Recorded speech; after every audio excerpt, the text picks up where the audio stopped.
saúdo a amada igreja com a paz e a graça do Senhor Jesus Cristo. Quero também saudar aqueles que nos acompanham através do nosso canal no YouTube e desde já pedir para que você que ainda não se inscreveu, você possa fazer isso. E não apenas inscrever-se, mas você também acione o sininho, que é para poder ser comunicado de novas postagens, deixe o seu like, faça seus comentários e principalmente, use essa ferramenta que nos é possibilitada para divulgar a palavra do Senhor. Eu tenho certeza que lá no nosso canal você vai encontrar diversas mensagens que têm sido pregadas aqui na igreja Gilead José Walter, e você vai ter o privilégio de estar transmitindo a palavra de Deus a outras pessoas em nome de Jesus Cristo. Amados, nessa noite nós vamos estar meditando no livro de Ageu. É o segundo menor livro do Velho Testamento, ele só tem 2 capítulos. E nós vamos estar lendo nessa noite, capítulo 2, versos 1 a 5. Diz assim a palavra do Senhor: No segundo ano do rei Dario, no 7º mês, ao 21º do mês, veio a palavra do Senhor, por intermédio do profeta Ageu, dizendo: Fala agora a Zorobabel, filho de Salatiel, governador de Judá, e a Josué, filho de Josadaque, o sumo sacerdote, e ao resto do povo, dizendo: Quem dentre vós que tenha sobrevivido contemplou esta casa na sua primeira glória? E como a vedes agora? Não é ela como nada aos vossos olhos? Ora, pois ser forte, Zorobabel, diz o Senhor, e ser forte, Josué, filho de Josadaque, o sumo sacerdote, e tu, todo o povo da terra, ser forte, diz o Senhor, e trabalhai, porque eu sou convosco, diz o Senhor dos exércitos. Segundo a palavra da aliança que fiz convosco, quando saíste do Egito, o meu Espírito habita no meio de vós. Não temais. Amados, às vezes nós nos encontramos com saudades do nosso passado e lamentamos as coisas ruins que estão acontecendo hoje.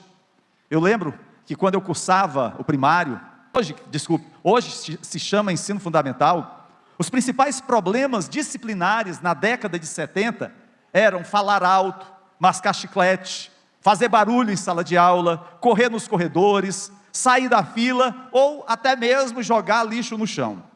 Mas hoje, os problemas envolvem drogas, álcool, desrespeito aos professores, desordem, gangues, roubo, assalto e até mesmo tiroteios em escolas. Acredito que se nós aqui pudéssemos conversar com alguém com mais de 70 anos, essa pessoa certamente falaria dos dias de glória de 50 anos atrás. A vida que ela descreveria daquela época é muito diferente da vida de hoje. E nessa passagem bíblica que nós temos lido aqui no livro do profeta Ageu, nós vemos que embora o passado seja importante, embora o passado seja algo que alente, que conforte o nosso coração, ele pode nos afastar do presente, se o tomarmos como mais importante do que o tempo que vivemos hoje, agora. Devemos lembrar do passado, mas abraçando o presente, para que possamos ser fiéis no futuro. Eu entendo que quando nós olhamos para o passado, nós começamos a refletir sobre coisas que de alguma forma nos envolveram em situações agradáveis. É muito difícil a gente querer lembrar das coisas que nos entristeceram ou que produziram dor. Em geral, a gente traz à memória aquelas coisas que nos foram satisfatórias, foram agradáveis, foram motivos de bênção ou de vitória. E nessa passagem do profeta Ageu, para nós entendermos um pouco do contexto, é importante a gente voltar a alguns anos antes do momento em que Ageu proferiu essas palavras. Quando o povo de Israel foi levado para o cativeiro, que é chamado de Reino de Judá, por conta da rebeldia do povo, o povo foi levado ao cativeiro babilônico. E ali eles passam dezenas de anos, até um dia em que o rei Ciro edita algo que permita que o povo volte para a sua terra. E o povo de Deus então é encarregado de reconstruir o templo de Jerusalém. Eles ansiosamente lançaram as bases. Eles procuraram de imediato reconstruir o templo. Muitos daqueles que voltaram eram uma nova geração. eles apenas ouviram falar da grandiosidade do templo, mas também entre eles existiam pessoas mais velhas, que tinham visto a riqueza, a glória dos dias do templo construído por Salomão. Mas a oposição que se levantou contrário àquele grupo que voltara para Jerusalém, acabou por dissuadi-los a reconstruir o templo. Mas não apenas a oposição dos inimigos, há também aqueles judeus que de forma egoísta pensaram apenas nas suas necessidades, construíram suas casas e esqueceram-se da casa do Senhor. E devido a isso, por 16 anos, aquela obra foi paralisada, não avançou. É quando Deus então levanta o profeta Ageu para mobilizar o povo a voltar ao trabalho. E então Ageu, depois de colocar Deus de volta ao centro da vida do povo, porque simplesmente ele não tinha a responsabilidade de motivar o povo a construir o templo. A primeira coisa, ele precisava que o povo voltasse a ter o seu Deus, a sua identidade. Então, a partir daquele momento, o povo começa a reconstruir o templo. O retorno do cativeiro, queridos, fez também com que aquele povo lembrasse da glória do passado, dos dias de prosperidade, do poder, das suas tradições. Antes do cativeiro, o povo era muito, habitava numa terra de leite e mel, mas agora era apenas um punhado, um remanescente, e estavam lutando para sobreviver naquela terra. Eles não tinham mais o templo construído por Salomão. O templo havia sido derrubado, destruído, ainda no período de Nabucodonosor. Agora, havia uma nova geração, e aquela geração só conseguia enxergar os problemas. Eles estavam totalmente entregues ao desânimo. E é muito comum, queridos, diante da adversidade, diante das dificuldades, nós ficarmos desanimados. Quando temos perdas, quando temos frustrações, quando não alcançamos os nossos objetivos, isso nos desanima, isso nos desalenta. Acredito que todos nós, em algum momento da sua vida, já passou por essa situação. E é diante dessa realidade que Deus então move Ageu a trazer água fresca da sua palavra para saciar a sede da vida daqueles homens. É isso que a gente lê logo no versículo 1, quando a palavra diz: veio a palavra do Senhor por intermédio do profeta Ageu. Deus levanta Ageu, não para trazer simplesmente uma palavra motivacional. Ele não queria afagar o ego daqueles que haviam retornado do cativeiro. Ele queria sim incentivá-los, mobilizá-los para voltar àquilo que Deus os tinha chamado. Mas no versículo 2, nos é dito que Ageu se dirige primeiramente aos líderes e depois ao povo. Diz assim: fala agora a Zorobabel, filho de Salatiel, que é o governador de Judá, e a Josué, filho de Josadaque, o sumo sacerdote, mas não apenas ao governador, ao líder político, não apenas ao sacerdote, ao líder religioso, mas fala ao resto do povo. Todos precisam ouvir essa palavra, todos precisam ouvir essa mensagem.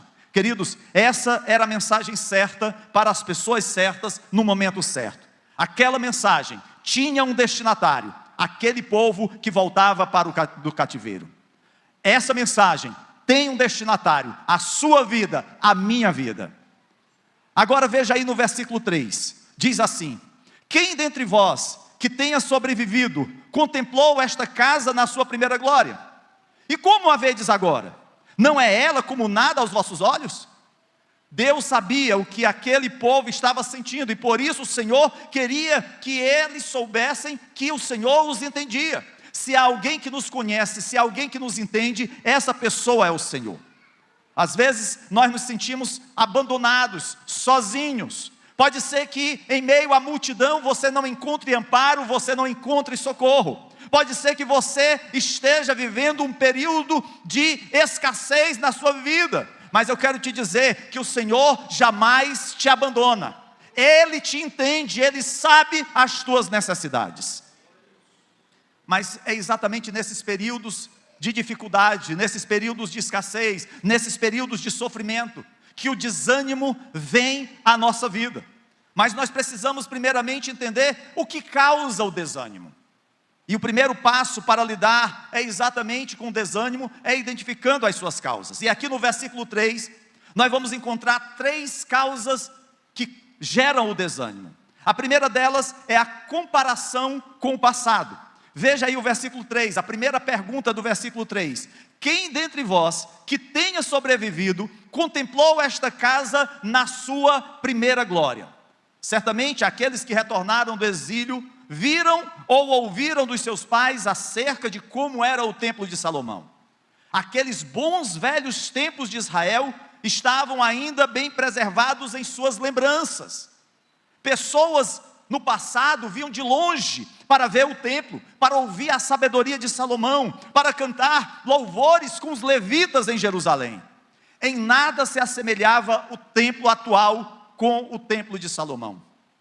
O passado superava o presente.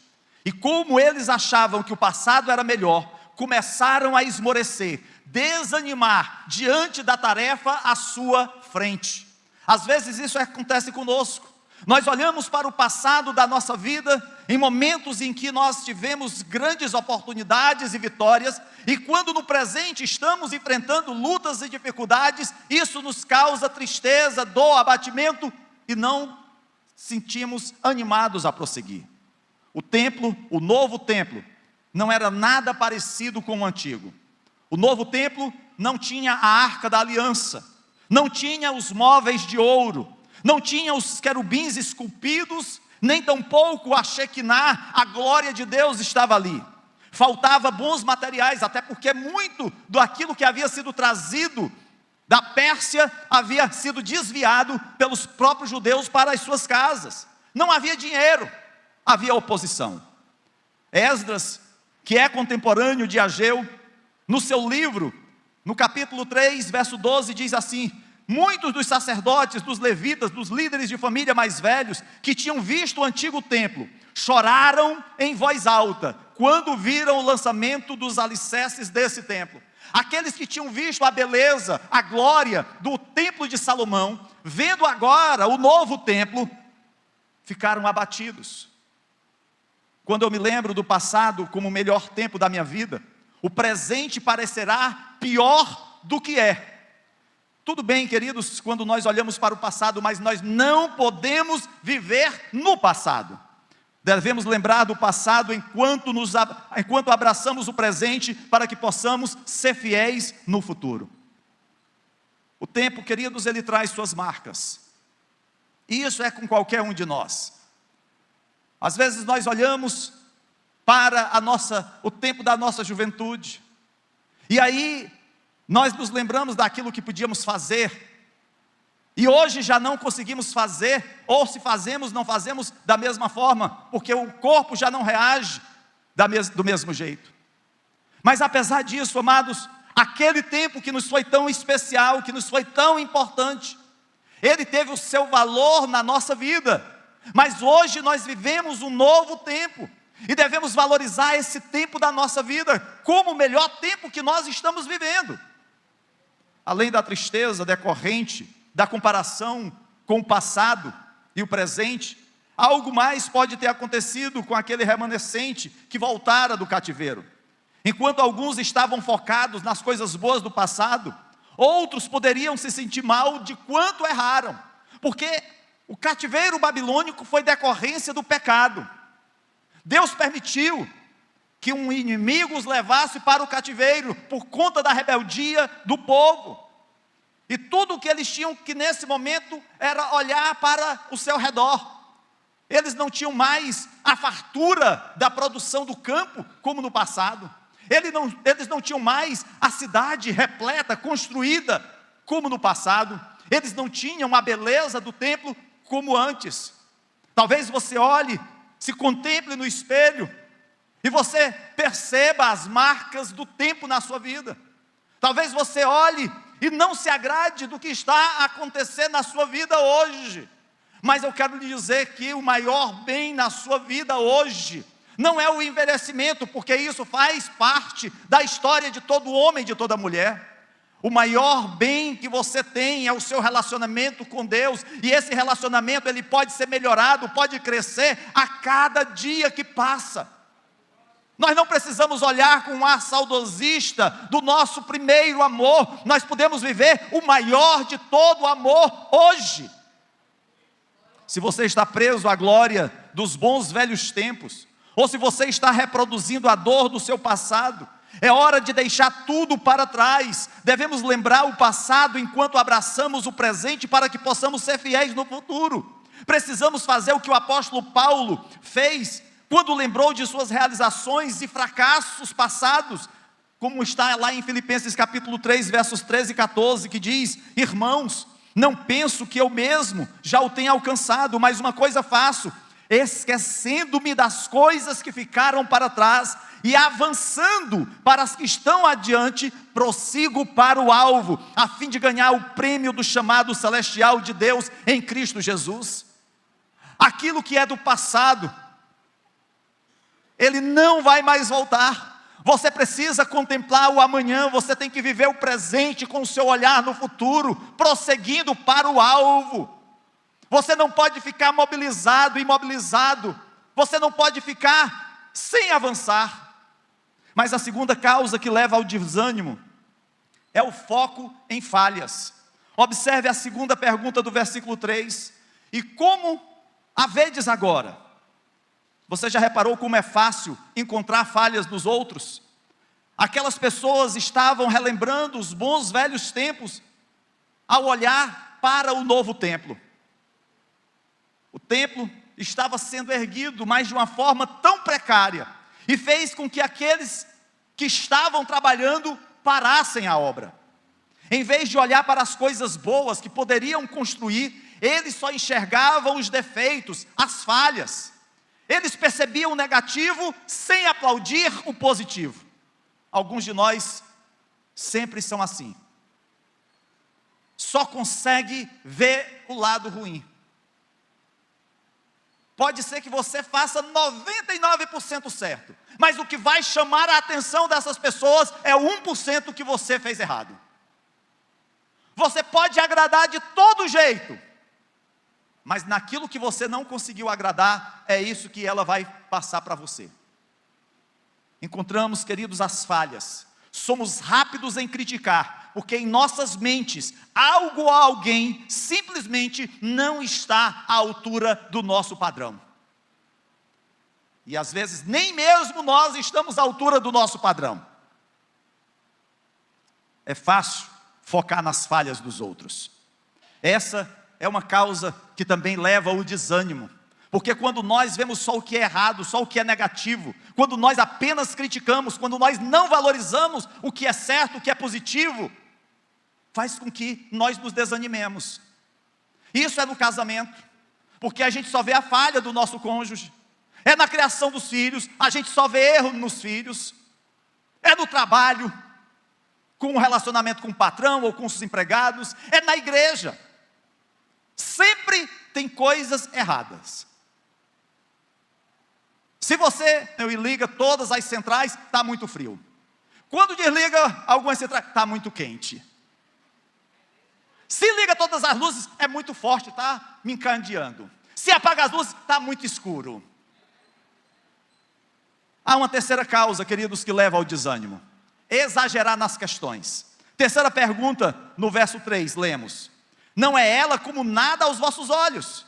A palavra nada significa algo inexistente, ou tratar como um zero. No comentário de Calvino, sobre o livro de Ageu, ele aponta que o povo pensou no novo templo como um galpão. Muitos de nós somos especialistas em exagerar o quão terrível algo é. Você já se ouviu usando uma dessas frases? Fulano não sabe nada. Fulano não vale nada. É um imprestável. Você descarta as pessoas ou projetos só porque não gosta de algo ou de alguém? Ou incomoda-o que não esteja a ser feito como acha que deveria ser? Como é difícil delegarmos. Sempre somos centralizadores. Meu Deus. Vamos parar, queridos, de demonizar aqueles que discordam de nós. Nós não precisamos pensar todos do mesmo jeito. Somos uma diversidade de pessoas aqui na igreja. Nós não podemos achar que todos vão pensar do mesmo jeito.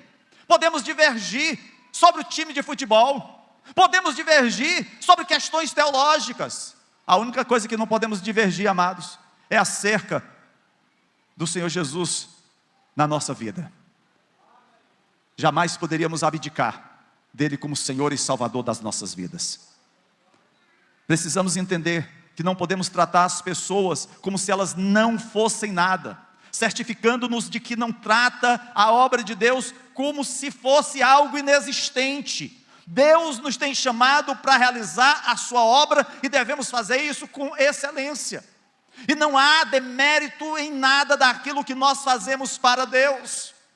Eu lembro, ainda jovem, solteiro, jovem ainda sou, graças a Deus, mas jovem solteiro, eu era auxiliar numa congregação de uma determinada igreja.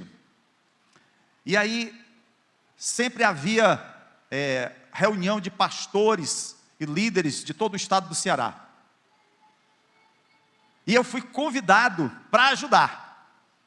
Eu já era formado, nível superior, trabalhando, mas eu fiquei muito feliz de poder ajudar ali naquele evento, que iria recepcionar pastores vindo de todo o estado do Ceará, pastores, presbíteros. E eu tinha um papel maravilhoso a exercer naquele lugar. Eu fiquei na equipe responsável para lavar os banheiros dos pastores. Meu Deus, que experiência maravilhosa. Queridos, às vezes nós olhamos para nós e dizemos assim: não, eu não posso fazer determinadas coisas não, porque eu estou num outro nível. Ah, amados, o exemplo de Jesus lavando os pés dos seus discípulos para mostrar que o verdadeiro Senhor sobre os outros é o verdadeiro servo, é o que é mais humilde. Os velhos tempos não voltam. Eclesiastes 7:10 traz uma exortação. Diz assim: não diga, porque os dias do passado foram melhores do que os dias de hoje, pois não é sábio fazer tais perguntas. Vamos celebrar o que Deus está fazendo hoje, na nossa vida, na nossa família. As nossas reclamações podem desanimar, as nossas comparações podem entristecer, as nossas críticas podem amortecer os outros. É por isso que nós precisamos prosseguir para o alvo. Charles Spurgeon disse: Satanás está sempre fazendo a sua maior obra, paralisar a obra de Deus. Essa é a maior obra do inimigo, é paralisar o povo de Deus. É o povo de Deus deixar de evangelizar, é o povo de Deus deixar de ser fiel nas suas contribuições, é paralisar o povo de Deus de ser abençoador e servir da melhor forma o corpo de Cristo. Infelizmente, assim como ele impediu esses judeus de construir o templo, hoje Satanás se esforça para impedir o povo de Deus de espalhar o evangelho. Satanás, queridos, tem muitas armas em seu arsenal, e uma delas, uma das mais eficazes, é o desânimo. Deixe-me contar uma história. Anunciava-se que o diabo colocaria as suas ferramentas à venda. Na data em que ele iria vender as suas ferramentas, elas foram colocadas num jardim à disposição, para que todos que ali passassem, pudessem observar aquela ferramenta e o preço. Havia muitas à venda: ódio, inveja, ciúme, luxúria, amargura, dúvida, mentira, orgulho, e assim por diante. Coisas que o inimigo estava dispondo. Separado do resto da pilha, havia uma ferramenta de aparência inofensiva, já bem gasta, mas com preço altíssimo. Um dos compradores que ali passava perguntou: qual o nome dessa ferramenta? Respondeu o diabo: isso é o desânimo. O interessado perguntou: por que você deu ao desânimo um valor tão alto? O diabo respondeu: porque é a ferramenta mais útil para mim do que todas essas outras. Eu posso usá-la para entrar no coração de uma pessoa quando todas as outras ferramentas falharem. E uma vez que eu entre, eu posso fazer o que quiser com ele. É uma ferramenta muito usada, por isso que ela está tão desgastada. Porque eu as uso com quase todo mundo, já que poucas pessoas sabem que o desânimo pertence a mim. O preço que o diabo deu para o desânimo foi tão alto que ele nunca o vendeu. Ainda é a sua principal ferramenta, e ele a usa constantemente, inclusive no povo de Deus. Queridos, a gente precisa entender que por trás do desânimo, por trás das causas que provocam o desânimo, está sempre o dedo do inimigo, para querer nos tirar da comunhão dos santos, para procurar nos afastar dos caminhos do Senhor. Mas se a gente sabe quais são as causas do desânimo, a gente precisa saber também como nos curar do desânimo. E aqui em Ageu capítulo 2, nos versos 4 e 5, nós vamos encontrar 3 atitudes que nós precisamos tomar para nos curarmos do desânimo. E 3 ações de Deus que Ele vai nos dar para vencer o desânimo. Veja aí os versos 4 e 5, diz assim: Ora, pois, sê forte, Zorobabel, diz o Senhor, sê forte, Josué, filho de Josadaque, o sumo sacerdote, e tu, todo o povo da terra, sê forte, diz o Senhor, trabalhai, porque eu sou convosco, diz o Senhor dos exércitos, segundo a palavra da aliança que fiz convosco, quando saíste do Egito, o meu espírito habita no meio de vós, não temais. Há 3 atitudes, queridos, que eu quero chamar a sua atenção, que nós precisamos ter. A primeira delas é ser forte. Para vencer o desânimo, precisamos ser fortes, mesmo ou especialmente quando estamos desanimados.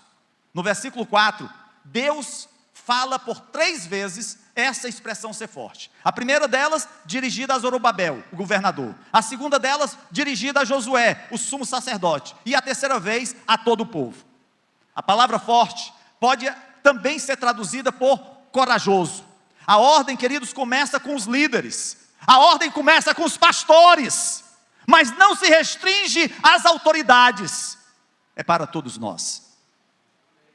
Eles agora estavam vivendo na terra que Deus prometera, eles estavam no lugar certo, na hora certa, e estavam experimentando o cumprimento da promessa de Deus, que fora feito séculos antes a Abraão. Agora Deus está falando diretamente com eles. E a diretriz, a ordem aqui é ser forte, seja forte.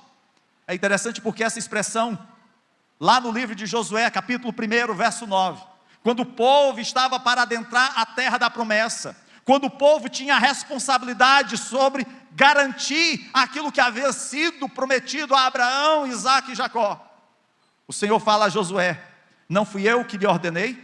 Seja forte e corajoso, não se apavore, nem se desanime, pois o Senhor, o seu Deus, estará com você por onde você andar.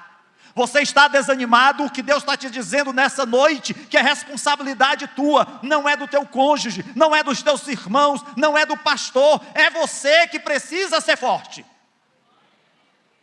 porque o Senhor é contigo.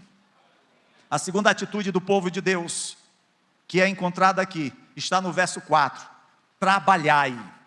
Depois do Senhor dizer-lhe para serem fortes, Ele os chama para trabalhar. Trabalhar, querido, significa completar, realizar, executar com propósito uma função, uma ação. Este realmente é o comando que é proferido diante do desafio de ser forte. Você precisa ser forte para trabalhar.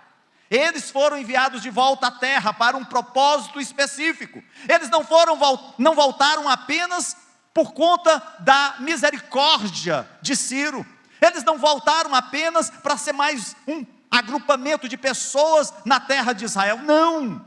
Eles voltaram com a missão de trabalhar. Deus quer que trabalhemos porque cada um de nós foi chamado com um propósito. Você não foi chamado simplesmente para ser membro de carteirinha da Gilead José Walter. Você não foi chamado apenas para estar nos cultos de domingo. Você foi chamado com o propósito de servir ao Senhor com todas as tuas forças. Nós somos salvos para servir enquanto vivemos essa missão que o Mestre nos deu. Lembremos-nos do que Davi disse a seu filho Salomão, lá em 1 Crônicas, capítulo 28, verso 10. Veja que o Senhor o escolheu para construir um templo que me sirva de santuário. Seja forte e mãos ao trabalho. O que Deus está dizendo a mim e a você nessa noite é que precisamos ser fortes, não simplesmente para parecermos bem na foto. Não, precisamos ser fortes para trabalharmos para o Senhor. Mas há uma terceira atitude que nós somos responsáveis e precisamos tomar. Além de ser fortes, além de trabalhar, o Senhor nos chama a não temermos. Diz no versículo 5, não temais. E esse, queridos, é um comando negativo. Se refere ao que não devemos fazer.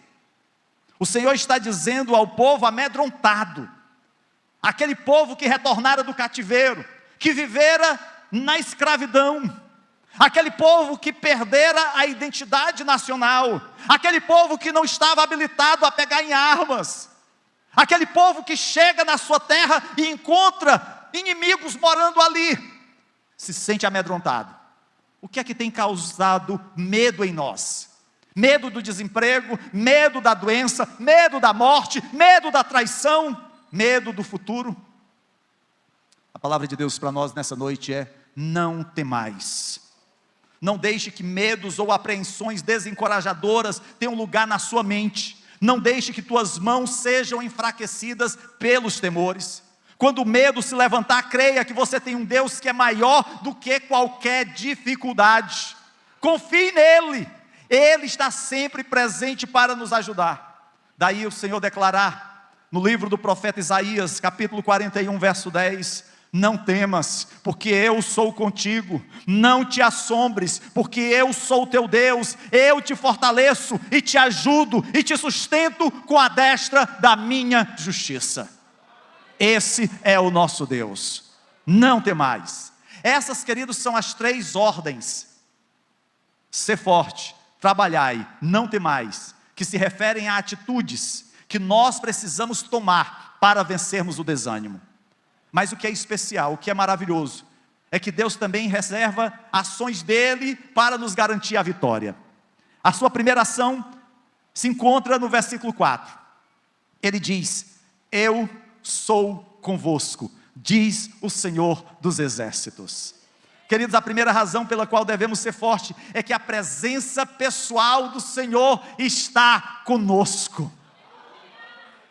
Não é um anjo, não é um agente especial, é o próprio Deus que está conosco. Este é o fio de prata que tece todo o Antigo Testamento, como está lá em Êxodo capítulo 33, verso 14, respondeu o Senhor: eu mesmo o acompanharei e lhe darei descanso.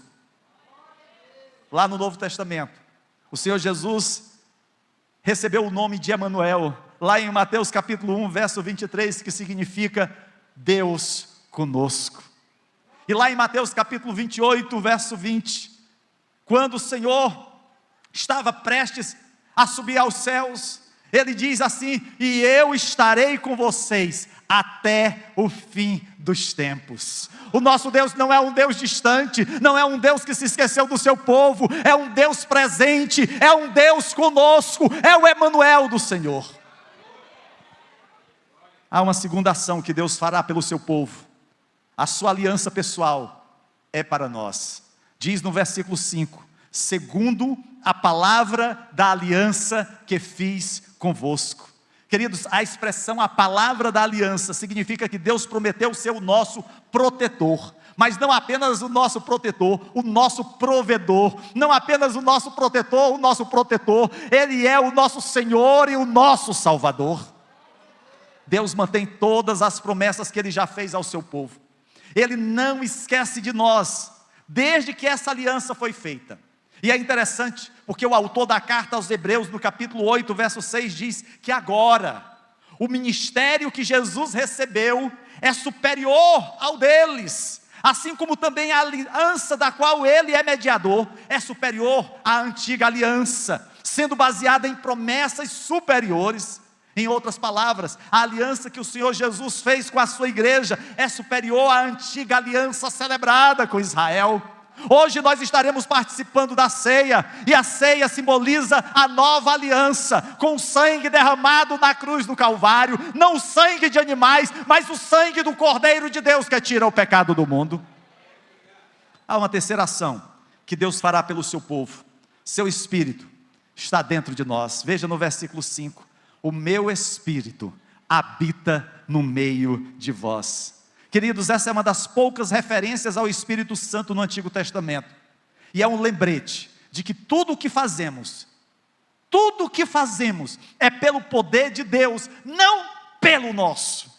É como afirma Zacarias no capítulo 4, verso 6, não por força nem por violência, mas pelo meu Espírito, diz o Senhor dos Exércitos.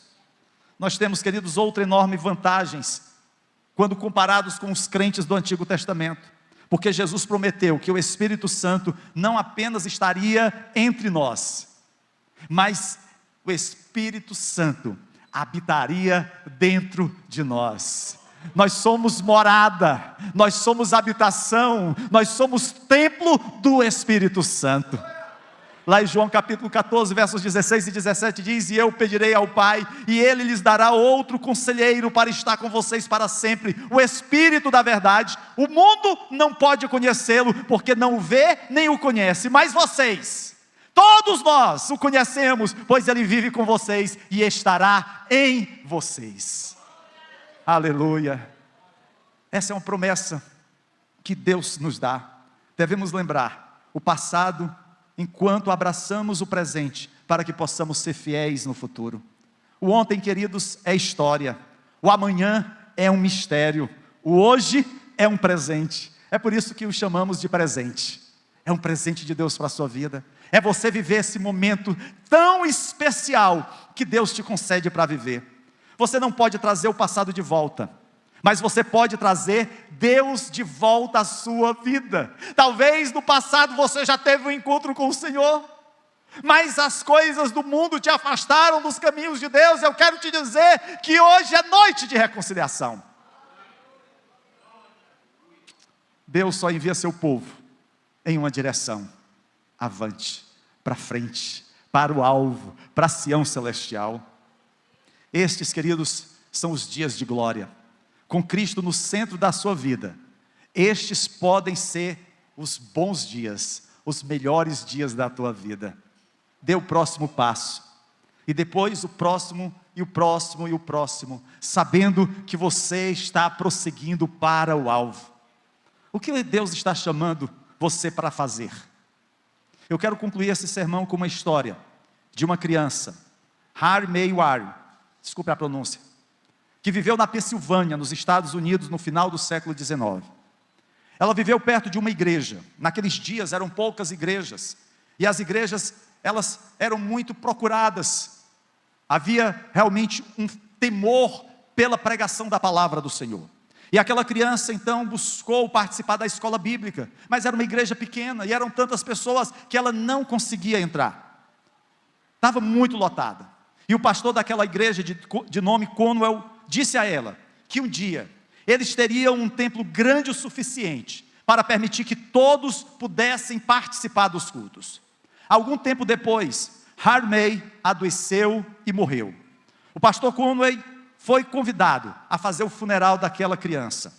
E a mãe da menina, que era uma família pobre, lhe disse que Har May estava economizando dinheiro para ajudar a construir uma igreja maior. E deu-lhe então as suas economias, uma pequena bolsa, em que ela tinha guardado 57 cents. O pastor Conwell compartilhou com sua congregação a história da pequena Har May. E os irmãos multiplicaram aqueles 57 cents para $250. Isso foi em 1886. Uma casa nas proximidades da igreja foi comprada com os $250, que foram multiplicados a partir dos 57 cents. E aquilo fez com que aquela história fosse levada para ser divulgada no jornal local. E outras pessoas passaram a contribuir. E aquela história também chegou a outros noticiários. E muitas outras pessoas contribuíram. Alguns anos depois, além de um grande templo para mais de 4.000 pessoas, foram construídos um hospital e uma faculdade. Tudo a partir de 57 cents. Mas na verdade, não eram aquelas poucas moedas que aquela criança humilde e pobre conseguiu guardar. Mas foi a fé, a certeza de que havia algo maior que Deus reservava para aquela comunidade. Queridos, às vezes nós olhamos e talvez alguns enxerguem aqui momentos auspiciosos, momentos de glória na sua vida do passado. E talvez você veja hoje, a situação não está tão boa como o tempo que você já viveu, mas eu quero te dizer que apesar das lutas e dificuldades, o Senhor tem estado contigo. O Senhor é que pode te dar vitória apesar de todas as lutas. E saber, queridos, que aqui nós estamos apenas de passagem. Aqui não é a nossa morada final. Nós temos uma morada eterna. E tudo aqui está sendo só passagem. Talvez você seja mais jovem. Talvez você seja um adolescente. Talvez você ainda não saiba acerca das coisas que precisarão ser deixadas diante do futuro que você tem. Mas independentemente de você ser jovem ou mais velho, eu quero te dizer que o mesmo Deus que operou na vida de Ageu, o mesmo Deus que operou na vida de Israel, é o mesmo Deus que continua a operar nos nossos dias e nos faz ver que o nosso tempo hoje pode ser o melhor tempo da nossa vida, se Jesus estiver no centro da nossa vida.